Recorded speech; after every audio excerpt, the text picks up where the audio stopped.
Engineering से related छोटी बड़ी इन्फॉर्मेशन के लिए सब्सक्राइब करिए हमें। हेलो फ्रेंड्स, हाय, मेरा नाम है रॉथर जेलिसिस माय नेम और स्वागत है आपका हमारे चैनल पे। यार बहुत सारे लोगों ने मुझसे सवाल किया। सवाल एग्जैक्टली ये था कि भैया ये बताइए कि रैंक जो हमारी है ना इस बार इतनी लो क्यों गई डीटी काउंसलिंग में। एग्जैक्टली जिस बच्चे को मैंने यहाँ पर प्रेडिक्टर देखा था, मैंने लास्ट ईयर का कट ऑफ देखा था, उस फलाना डिमका ये वो, लेकिन मुझे ये ब्रांच क्यों नहीं मिली, राइट। सो मैंने पहले भी आपको बताया था, शायद अगर आप मेरी वीडियो देखते हो या आपने देखी होगी तो वहां पर आपको क्लियर हुआ होगा कि मैंने आपको बताया था ये चीज कि देखिए कट ऑफ से कुछ नहीं करता। ये डिपेंड करता है कि अगर 3 सीटें हैं एससी एसटी की, तो ये 3 बंदे जो एससी एसटी वाले हैं ये किस रैंक के हो सकता है। पिछली बार पहला जो बंदा होगा वो 1 लाख की रैंक है और दूसरे बंदे की 3 लाख रैंक है और तीसरे बंदे की 7 लाख रैंक है।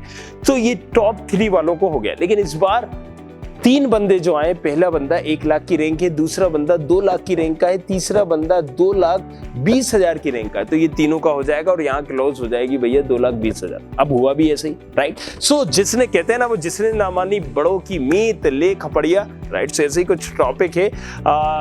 अगेन मैंने आपसे जो बताया था, अब हुआ यूं ही। क्या हुआ एग्जैक्टली कि महाराष्ट्र की काउंसलिंग नहीं हुई। जैसे अगर हम बात करते हैं कि डीटी में कितने हजार स्टूडेंट देखते हैं, राइट, आपको ताज्जुब होगा कि इस बार रजिस्ट्रेशन कितने लोगों ने किया, 20-25 हजार लोगों ने। अब अगर हम महाराष्ट्र की बात करें, सो महाराष्ट्र में जहां तक मुझे नॉलेज है, यहाँ पर 4 लाख से भी ज्यादा लोगों ने महाराष्ट्र का MSCT का कहीं ना कहीं एग्जाम दिया, राइट। सो अब उसमें से कितने बैठते हैं ये तो बात की बात है, लेकिन आप सोचिए जिन्होंने एग्जाम दिया है, क्यों दिया।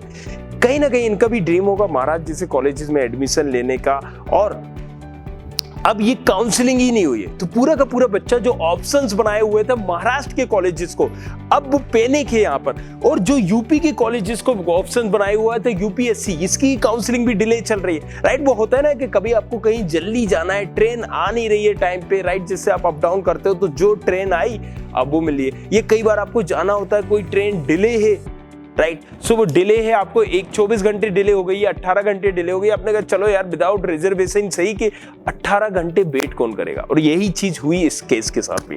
यहाँ पर महाराष्ट्र की काउंसलिंग की बात कर लें, 4 लाख लोगों ने दिया है और यहाँ पर काउंसलिंग शुरू ही नहीं हुई, अभी तक कोई अता पता ही नहीं है, राइट। सो यूपी की काउंसलिंग की बात करें या बहुत अलग अलग स्टेट होगी, और इवन जोसा की जो सेंट्रल लेवल के कॉलेजेस होते हैं, IIT से NIT, IIIT, इनकी काउंसलिंग भी डिले चल रही है। और इसी चक्कर में बहुत सारे स्टूडेंटों ने यहाँ पर DT पे अटैक किया। वो होता है ना टिड्डी टाइप अटैक, और वही अटैक यहाँ DT में भी हुआ। जब अटैक हुआ तो यहाँ पर ब्रांच क्या मतलब कट ऑफ के 12 न्यारे हो गए, इस रैंक पे गिर गए। और इससे हुआ क्या कि जिनकी जिनको इजीली मिल सकता था और जिनकी अच्छी रैंक भी थी, उनको कॉलेजेस नहीं मिला। अब ये बंदे पैनिक है, अब इनके पास ऑप्शंस नहीं है। तो देखो यार, ऑप्शंस तो है, CLC का भी है, अभी बचे हुए गवर्नमेंट कॉलेजेस अभी भी मिल सकते हैं, लेकिन मैंने डिटेल वीडियो बनाई हुई है। और कैसे क्या इन तमाम चीजों के लिए हेल्पलाइन नंबर तो हम हमेशा आपको देते हैं, 9111400222, नीचे भी दिया गया है, जाके आप उस पर भी कॉन्टेक्ट कर सकते हैं। बट अब आपके पास ऑप्शंस बाकी में बहुत लिमिटेड है, बहुत कम है। अब आपके पास ऑप्शंस वाले जो थे ना कि मुझे CS ही चाहिए, अब वो सेगमेंट नहीं हो सकता।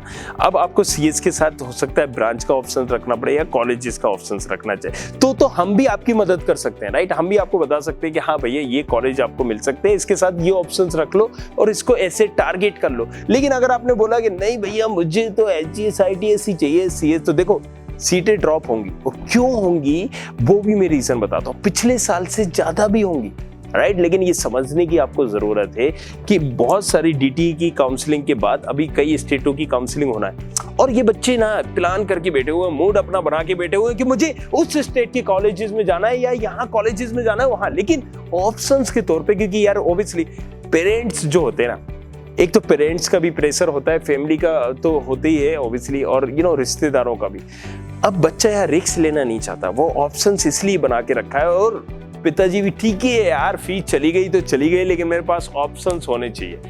सो मैंने पहले बताया था इस चीज का, हमने बताया भी था कि एनालिसिस करना बहुत जरूरी है, ये समझना बहुत जरूरी है कि यार इस बार हमारा कितने लोग आपसे ऊपर बैठे हैं, कितने लोग टारगेट कर रहे हैं, किस ब्रांच को ज्यादा डिमांडिंग है, किसकी डिमांडिंग नहीं है, तब आप इस पैरामीटर्स को समझ पाओगे। लेकिन बहुत सारे लोगों ने इसका मजाक उड़ाया, राइट। और हमने भी बहुत सारे लोगों की मदद की, लेकिन मदद करना भी इवन ये छोड़ दी कि कई लोगों की मदद की, उनसे XYZ चीज़ों का कमिटमेंट किया गया, लेकिन उस मदद के बाद वो उस चीज़ से मुकरने लगे। तो हमने भी छोड़ा गया, ठीक है अगर आप हेल्प भी करो किसी से और यहाँ पर अगर उस चीज़ का कमिटमेंट नहीं माना जाए, सो कम टू द पॉइंट, मैं वापस आता हूँ।